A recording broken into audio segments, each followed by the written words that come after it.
Assalamualaikum warahmatullahi wabarakatuh. Bismillah walhamdulillah wassalatu wassalamu ala rasulillah Sayyidina Muhammad ibn Abdullah wa ala alihi wa sahbihi wa man tabi'a sunnata wa iqtada bihuda wa nasara dinah ila yaumil qiyamah wa la hawla wa la quwwata illa billah. Subhanaka la ilma lana illa ma 'allamtana innaka antal alimul hakim. Rabbi shrah li sadri wa yassir li amri wa hlul 'uqdatam min lisani yafqahu qawli. Rabbi zidna ilman warzuqna fahman wa atina hikmatan. Allahumma barik lana fi majlisina hadza birahmatika ya arhamar rahimin. Amma ba'du, ahlan wa sahlan wa marhaban bihudurikum wa bigudumikum. Al-Faqir ucapkan kepada seluruh dan segenap para habaib, para asatidzah, para jamaah rahimakumullah. Alhamdulillah wa syukrulillah, tsumma alhamdulillah wa syukrulillah. Berkat taufik, hidayah, inayah, riayah, hirasah, himayahnya Allah subhanahu wa ta'ala, kembali tergerak langkah kita, ringan pula langkah kita, sehingga kita bisa berkumpul, bisa bersilaturahmi dalam rangka menghadiri dan mengikuti majelis rutinan yang rutin kita selenggarakan di setiap pekan di Rubat Uraidhah ini. Dan semoga duduknya kita di sini, kumpulnya kita di sini terhitung sebagai amal ibadah kita di sisi Allah Subhanahu wa taala. Dan semoga Allah Subhanahu wa taala balas dengan berbagai macam kebaikan yang berlipat ganda. Amin ya rabbal alamin. Sebagaimana yang kita lihat malam hari ini, jamaah mungkin agak sepi ya. Karena mungkin beberapa dari saudara-saudara kita tidak bisa hadir pada malam hari ini dikarenakan lokasi tempat tinggalnya ada yang terperangkap banjir ya. Karena hujan dari tadi siang sampai sekarang dan di beberapa tempat masih berlangsung nih hujan nih, belum berhenti.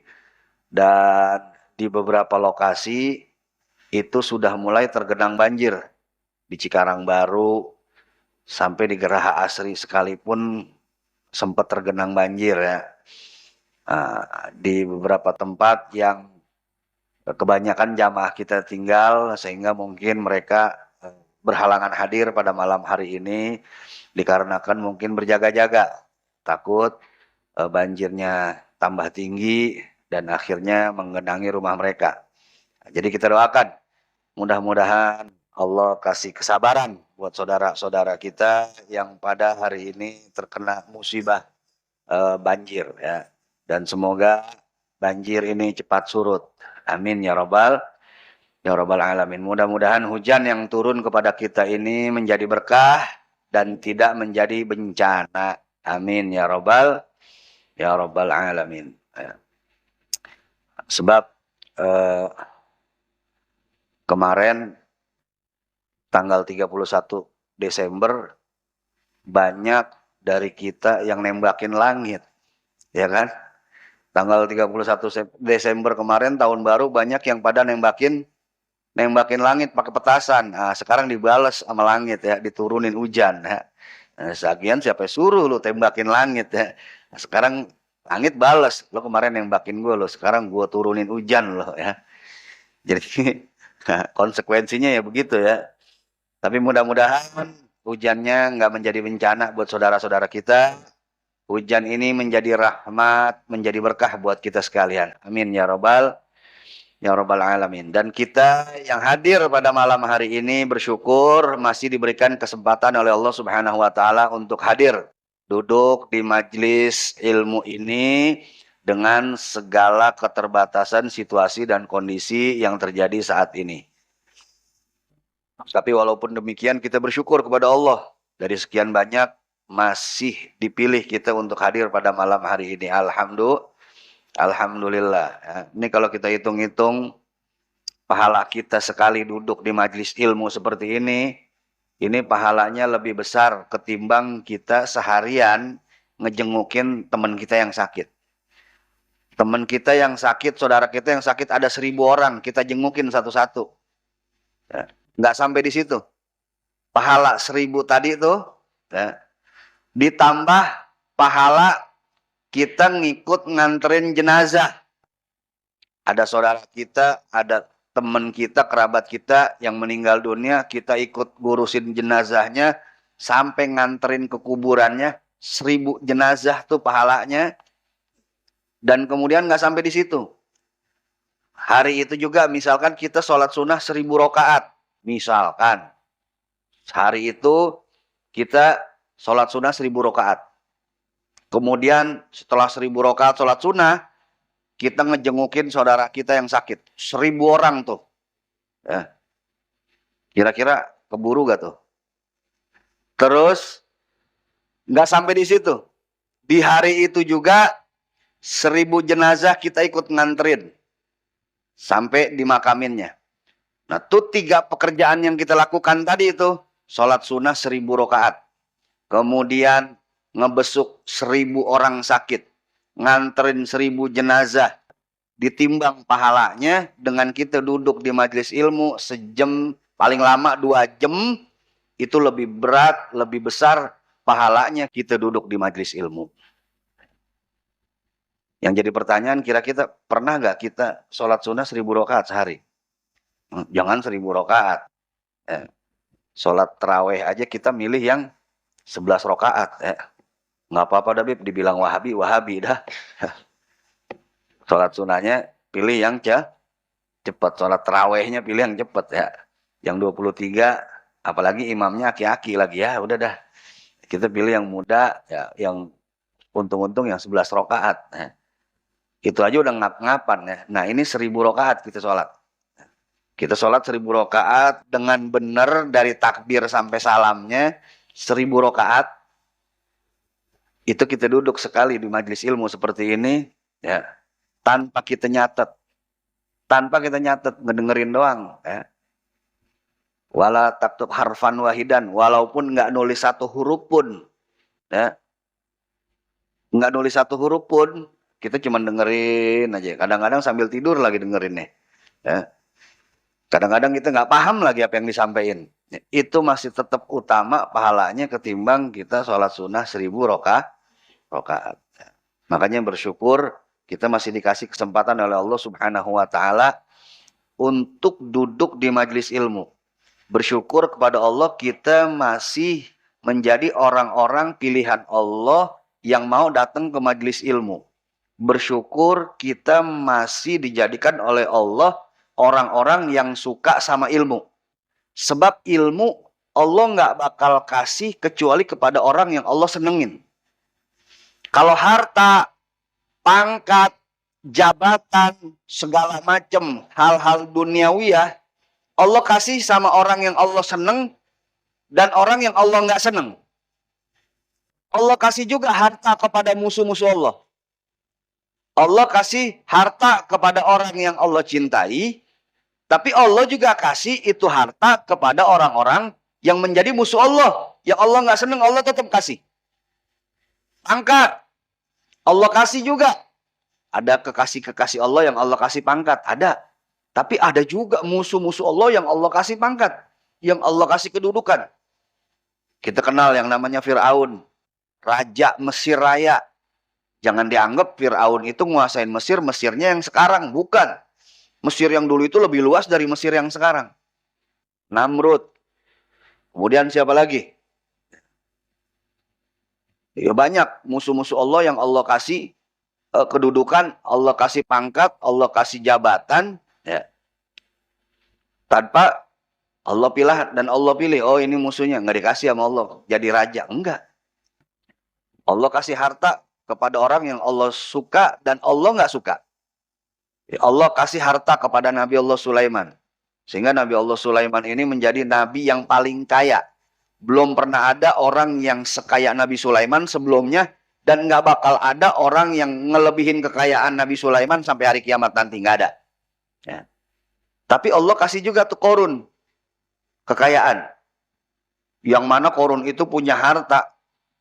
Dan dia punya gudang. Gudangnya itu punya kunci. Kuncinya itu terbuat dari emas. Dan itu hanya bisa diangkat oleh 70 orang yang keker-keker. Kalau nggak sampai 70 orang, nggak keangkat tuh kuncinya. Itu baru kuncinya, belum gudangnya, belum isi gudangnya tuh. Allah kasih tuh ke Korun. Harta, jabatan, pangkat Allah kasih kepada orang-orang yang Allah sayang dan Allah benci. Tapi kalau ilmu, Allah nggak kasih. Hanya Allah nggak kasih kepada musuh-musuh Allah. Kalau ilmu, Allah kasih kepada orang-orang yang Allah sayangi. Yang Allah cintai. Orang-orang pilihan Allah. Maka bersyukur, beruntung. Kalau di hati kita nih masih ada kepengen duduk di majelis ilmu. Kalau di hati kita nih masih ada kepengen untuk meluangkan waktu di sela-sela kesibukan kita. Yang namanya sibuk nggak ada habisnya dah ya. Ada yang kerja, ada yang dagang, ada yang bisnis. Udah nggak ada habis-habisnya. Kalau alasan mah pasti ada aja. Dan pasti selalu masuk akal yang namanya alasan mah ya. Waduh, nggak bisa begini, nggak bisa begini. Beb, nggak ngaji dulu karena ini, karena ini. Pokoknya alasan mah ada aja dah. Nggak ada diada-adain ya. Ya. Tapi kalau misalkan kita masih mau meluangkan waktu, barang sejam 2 jam duduk di majelis ilmu, mudah-mudahan itu pertanda bahwa kita masih dicintai oleh Allah Subhanahu wa Ta'ala. Tapi kalau udah kagak ada keinginan, ya, jangankan lagi sibuk, lagi waktu senggang aja nggak ada nih keinginan kita buat duduk di majelis ilmu. Hati-hati. Jangan-jangan emang Allah udah nggak mau lagi ente duduk di majelis ilmu. Jangan-jangan Allah udah nggak mau lagi ente deket-deket di majelis ilmu. Jangan-jangan emang Allah mau ngejauhin ente dari ilmu. Kalau ente sudah dijauhkan oleh Allah dari ilmu, dari majelis ilmu, dari para ulama, hati-hati, khawatir itu menjadi salah satu tanda bahwa ente udah nggak lagi disukain sama Allah. Na'udzubillahi min dalik. Makanya kita beruntung, bersyukur, masih Allah gerakin hati kita, masih Allah ringankan langkah kita, masih Allah luangkan waktu kita, masih Allah sehat afiatkan jasmani dan rohani kita, masih diberikan kita kesempatan oleh Allah untuk duduk di majlis ilmu. Mudah-mudahan ini menjadi pertanda bahwa kita masih dicintai oleh Allah Subhanahu wa Ta'ala. Amin ya rabbal alamin. Makanya kalau kata salah seorang ulama, ya, andai kata pahala duduk di majelis ilmu ditampakin langsung nih sama Allah nih. Ditampakin langsung secara langsung nih. Sekali duduk di majelis ilmu langsung ditampakin sama Allah pahalanya nih kayak begini nih. Ya. Maka kata salah seorang ulama, kalau itu pahala langsung ditampakin, ini orang bakal saling berbunuh-bunuhan untuk supaya duluan duduk di majelis ilmu. Saking gedenya tuh pahalanya. Sampai orang saling perang untuk pedulu dulu duduk di majelis ilmu. Itu raja bakal tinggalin singgasananya. Ya. Itu pejabat bakal tinggalin jabatannya. Itu para pedagang bakal tinggalin dagangannya. Untuk buru-buru duduk di majelis ilmu. Kalau ditampakkan langsung betapa besarnya pahala duduk di majelis ilmu. Walau saatan, walau sesaat. Ya, wala taktub harfan wahidan. Walaupun kita nggak nulis satu huruf pun, cuman duduk ngedengerin, bahkan duduk tanpa ada niatan untuk hadir, cuman diajakin sama temen doang. Kita lagi main ke rumah temen mau jalan, mau kemana? Dibohongin sama temen kita. Mau ke rumah cewek nih, yuk, ikut yuk. Ayo, dia ikut. Itu diajakin ke majelis. Gitu duduk, ya Allah. Katanya mau ke rumah cewek. Itu diajakin ke majelis. Dia duduk, udah gitu tiduran lagi di belakang. Tiduran di belakang ya. Nah yang begitu tuh dia niat gak tuh? Nggak niat ya, dijebak sama temennya. Ya, dibohongin sama temennya. Ya. Dia nggak niat. Dia cuman ikutan temennya doang, kebawa sama temennya. Nggak ada niatan untuk duduk. Ya. Dia udah gitu tidur lagi. Yang segitu tuh malaikat masih istighfar buat dia. itu malaikat masih istighfar. Padahal dia nggak ada niatan untuk datang ke majelis ilmu. Begitu sampai majelis ilmu, bukan yang ngedengerin, dia nyari senderan, dia nyender di belakang. Nggak ada niatan sama sekali. Tetap yang begitu masih kena percikan berkahnya. Malaikat masih istighfar buat dia. Ya. Apalagi yang benar-benar niat. Niatnya bukan lagi dari tadi sore, dari minggu yang lalu. Insya Allah besok datang lagi minggu depan. Insya Allah minggu depan bawa teman Insya Allah minggu depan bawa saudara Insya Allah minggu depan bawa tetangga Itu baru niat doang tuh. Udah ditulis tuh sepanjang minggu itu tuh. Belum lagi duduknya. Yang kagak niat, yang sampai majelis aja dia tiduran masih diistighfarin sama Allah, apalagi yang niat benar-benar. Dia niat, dia nyiapin segala persiapannya untuk datang ke majelis ilmu, maka tentu pahalanya bakal lebih besar di sisi Allah subhanahu wa ta'ala. Maka bersyukur kepada Allah subhanahu wa ta'ala pada malam hari ini, walaupun mungkin kondisi sedemikian rupa, ya agak berat ketimbang hari-hari sebelumnya, tapi kita masih bisa hadir, dan pahala itu sesuai dengan kadar kesulitannya. Makin sulit kita menjangkaunya, makin gede pahalanya. Kalau kita ngaji di saat suasana lagi cerah, lagi terang, lagi nggak hujan, ya dapat pahala tetap gede. Tapi begitu kita berangkat ngaji, lagi keadaan kondisi hujan, gerimis, banjir di sana sini, tapi kita tetap berusaha untuk sampai ke majelis ilmu, tentu pahalanya bakal lebih besar. Ya. Karena kadar pahala itu sesuai dengan kadar kesulitannya. Mudah-mudahan Allah subhanahu wa ta'ala berkahi kita sekalian. Masyaallah jamaah rahimakumullah, kita lanjutkan sedikit pelajaran kita dari kitab Jami' Shaghir Al-Imam Suyuti. Tapi sebelum itu sebagaimana biasa, mari sama-sama kita baca doa terlebih dahulu.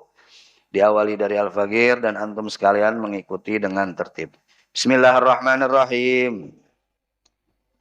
Nawaitu ta'alluma wa ta'lima wal ifadata wal istifadata wal hasa ala tamassuki bi kitabillahi wa sunnati rasulillahi sallallahu alaihi wasallam wa du'a ilal huda wa dalalah alal khair ibtigha'a mardatillahi wa ridwanihi wa qurbihi wa thawabih.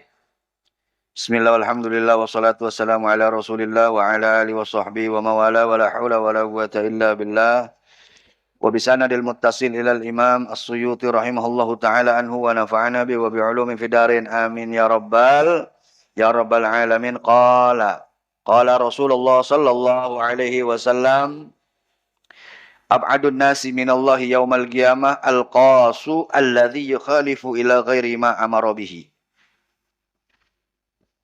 Telah bersabda Rasulullah sallallahu alaihi wasallam, ab'adun nas minallah yaumal qiyamah, orang yang paling jauh dari rahmat Allah di hari kiamat nanti, yaitu al-qasu, tukang cerita atau tukang dongeng, alladzi yukhalifu ila ghairi ma amara bihi, yang beralih kepada sesuatu selain yang diperintahkan kepadanya.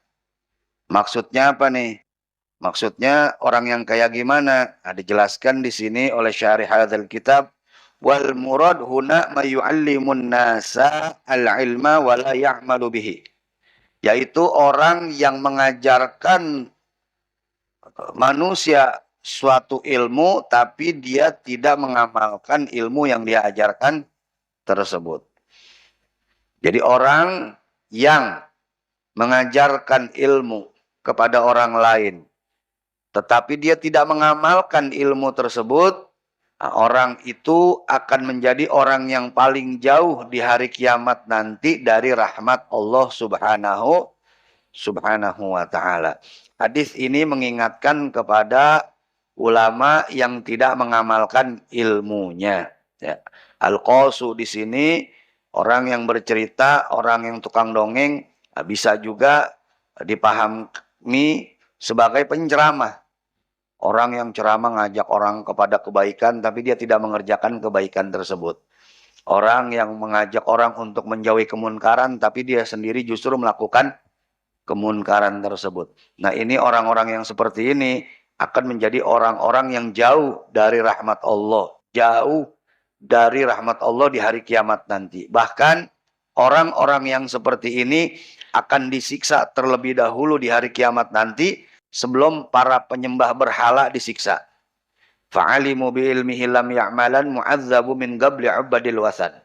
Orang alim yang tidak mengamalkan ilmunya, maka dia akan disiksa oleh Allah sebelum para penyembah berhala disiksa. Orang-orang musyrik, orang-orang kafir, sebelum nanti disiksa di hari kiamat, itu orang-orang yang alim, orang-orang yang berilmu tapi tidak mau mengamalkan ilmunya, dia akan disiksa terlebih dahulu sebelum mereka para penyembah berhala disiksa. Ini suatu warning, suatu wanti-wanti dari Rasulullah SAW untuk kita agar kita mengamalkan ilmu kita. Ya. Agar kita mengamalkan ilmu kita. Ya. Kata Imamul Ghazali, orang yang seperti ini orang yang telah ditipu daya oleh setan. Orang yang dibikin lupa sama setan di dalam mengamalkan ilmu. Setan niupin ke dia, setan mengelabui dia dengan fadilah-fadilah menuntut ilmu. Menuntut ilmu ini bakal begini, menuntut ilmu ini bakal seperti ini. Orang yang menuntut ilmu ini akan mendapatkan derajat yang tinggi di sisi Allah. Dia semangat menuntut ilmu. Ya. Tapi setan bikin dia lupa untuk mengamalkan ilmunya. Setan bikin dia lupa kepada satu hadis yang berbunyi, manis dada ilman lam yazdad hudan lam yazdad minallah illa bu'dan. Siapa orang yang bertambah ilmunya tapi nggak bertambah baik, nggak bertambah hidayahnya, nggak bertambah baik ucapannya, nggak bertambah baik perbuatannya, nggak bertambah baik sikapnya, nggak bertambah baik akhlaknya, lam yazdad minallah illa bu'dan. Tidaklah bertambah kecuali makin jauh dari Allah subhanahu wa ta'ala. Makanya kita duduk di majelis, kita dapat ilmu A, B, C, dan seterusnya. Kita belajar ilmu 1, 2, 3, dan seterusnya. Paling enggak ada yang bisa kita amalin. Ya. Paling enggak ada yang bisa kita amalin supaya ada perubahan diri kita. Supaya terlihat ada perubahan dari diri kita menuju ke arah yang lebih baik. Yang sebelum kita duduk di majelis, omongan kita masih suka ngomong kotor, masih suka ngomong jorok, masih suka ngomong yang hina, yang keji. Paling enggak begitu duduk di majelis, yang begitu-begitu dikurangin. Ya. Nah, biasanya sebelum kita di majelis, sikap kita ini kasar, sikap kita ini bengis, sikap kita ini nggak menunjukkan orang yang berakhlak. Paling nggak begitu duduk di majelis tuh yang begitu-begitu kurangin. Mungkin belum bisa kita hilangin semua. Paling nggak kurangin. Paling nggak kurangin sambil terus mohon kepada Allah supaya kita bisa ngamalin apa yang sudah kita pelajarin. Ya. Tapi hadis ini jangan menjadikan alasan buat kita nggak mau belajar. Nggak mau ngaji ntar kalau tahu terus kagak ngamalin dosa. Mendingan nggak tahu aja. Nggak begitu. Justru orang-orang yang nggak mau cari tahu, yang nggak mau duduk di majelis ilmu, ini juga bakal disiksa oleh Allah Subhanahu Wa Taala. Kenapa ente nggak bisa sholat? Karena nggak tahu. Kenapa nggak tahu? Nggak pernah belajar. Kenapa nggak pernah belajar? Padahal di sekitar ente majelis taklim banyak, di sekitar ente ustadz banyak, di sekitar ente kiai banyak, tetap disiksa. Jangan dijadiin alasan, jangan dijadiin dalil, jangan dijadiin tameng. Bib kalau nggak tahu nggak apa-apa kan Bib ya? Iya, kalau nggak tahu nggak apa-apa. Cuman kenapa kagak tahu? Nah di situ salahnya ente. Kenapa nggak mau cari tahu? Dan kemudian jangan juga pada akhirnya kita ditipu daya oleh setan sehingga tidak mau mengajarkan yang kita tahu. Waduh, aneh nggak berani ngajarin nih sama orang, kenapa aneh belum ngamalin? Jangan. Walaupun belum ente amalin, kalau ente tahu tetap ente ajarin. Ya. Mudah-mudahan dengan ente ajarin tadi, ya, Allah kasih hidayah ente untuk mengamalkannya juga. Jadi bukan berarti orang yang belum ngamalin terus nggak boleh mengajarkan sesuatu, nggak begitu. Orang yang belum nikah nggak berani ngebahas tentang fikih nikah, nggak begitu. Ya, aneh belum nikah, nggak berani kalau ngebahas tentang fikih nikah. Sebab anak sendiri masih jomblo, ya. Masih belum punya istri, masih belum punya pasangan. Masa anak bahas bab nikah? Nggak begitu juga. Ya, hati-hati. Hati-hati, jangan-jangan itu tipu daya setan supaya dengan tipu dayanya menjadikan ente sebagai kitman, menjadikan ente sebagai orang yang menyembunyikan ilmu. Banyak ulama-ulama yang dia belum nikah, tapi dia mengajarkan tentang bab nikah. Imam Nawawi contohnya. Imam Nawawi, kita tahu karangannya luar biasa. Ya, Riyadus Solihin, apalagi Al-Azkar, Arba'in Nawawiyah, fikihnya lagi, belum fikihnya. Ya. Nah, Imam Nawawi sampai meninggalnya masih jomblo, belum punya istri. Nah, tapi beliau tetap mengajarkan tentang bab nikah, tentang rukun nikah, tentang syarat-syarat nikah, tentang hak kewajiban suami dan istri. Jadi bukan berarti kita belum bisa ngamalin terus kita nggak ngerjain, kita nggak ngajarin, nggak juga. Atau misalkan seorang ustadz yang belum pernah haji, belum pernah umroh, akhirnya dia nggak mau ngajarin tentang haji, tentang umroh. Alasannya, aneh belum pernah haji, aneh belum pernah umroh. Kalau misalkan aneh buka bab tentang haji, tentang umroh, sedangkan aneh sendiri belum haji, belum umroh, ya ntar diledekin sama jamaah lagi. Nggak begitu. Ya.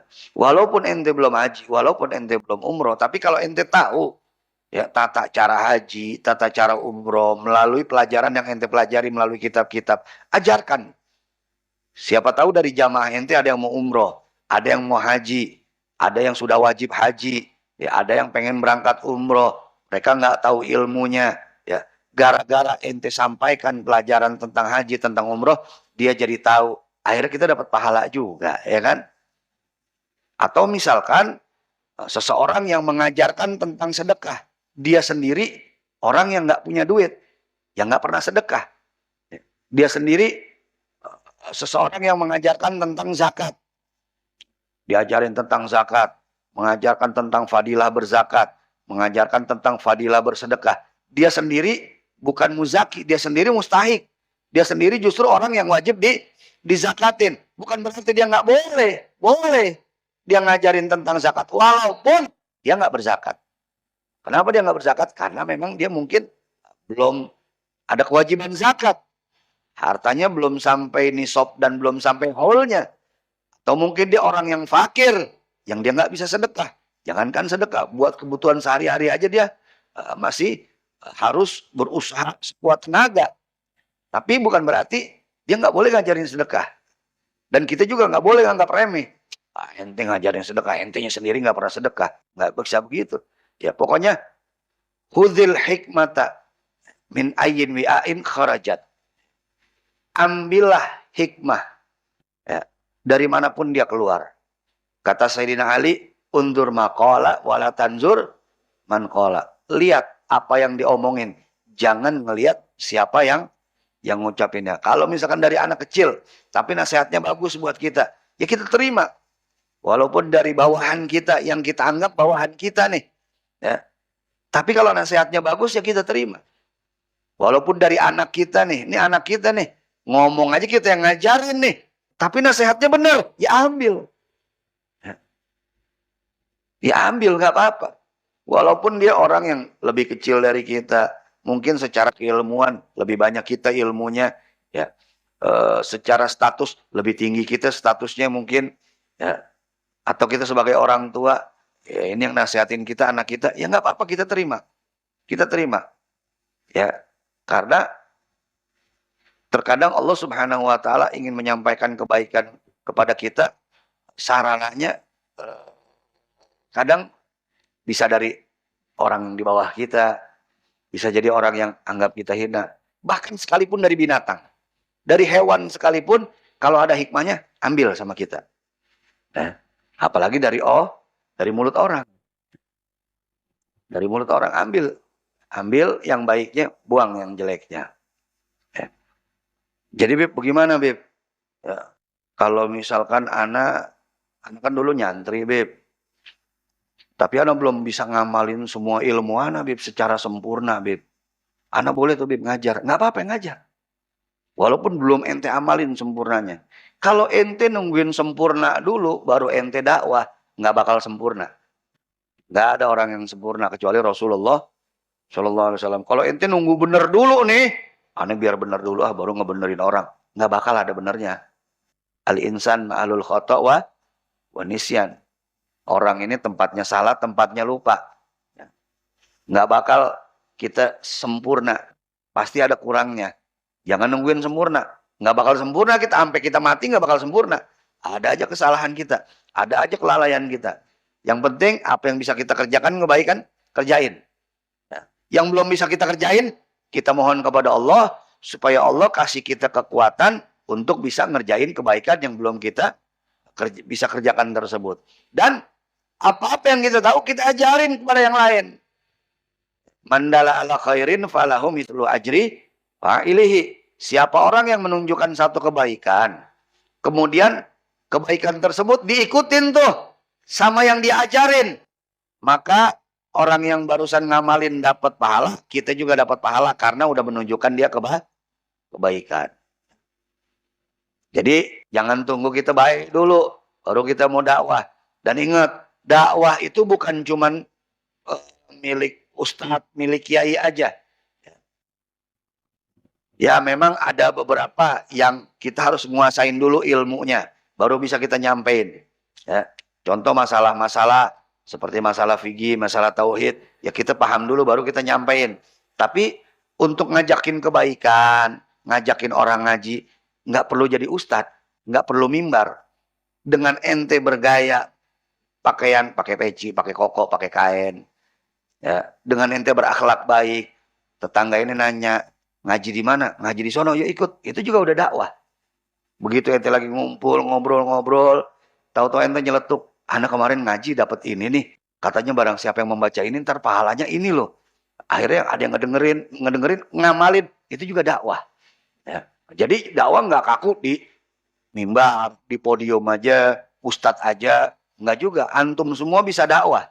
Ya, dengan ucapan antum, dengan perbuatan antum, dengan sikap antum, dengan gaya hidup antum sehari-hari, dengan akhlak antum. Antum bisa berdakwah, ngajak orang untuk berbuat kebaikan dan mencegah kemunkaran. Insya Allah. Mudah-mudahan Allah Subhanahu wa taala berikan kita ilmu yang manfaat dan berikan kita kekuatan untuk mengamalkan ilmu yang kita dapatkan, dan juga Allah Subhanahu wa taala memudahkan kita untuk ikut menyebarkan ilmunya tersebut. Amin ya rabbal alamin bil qabul. Al-Fatihah.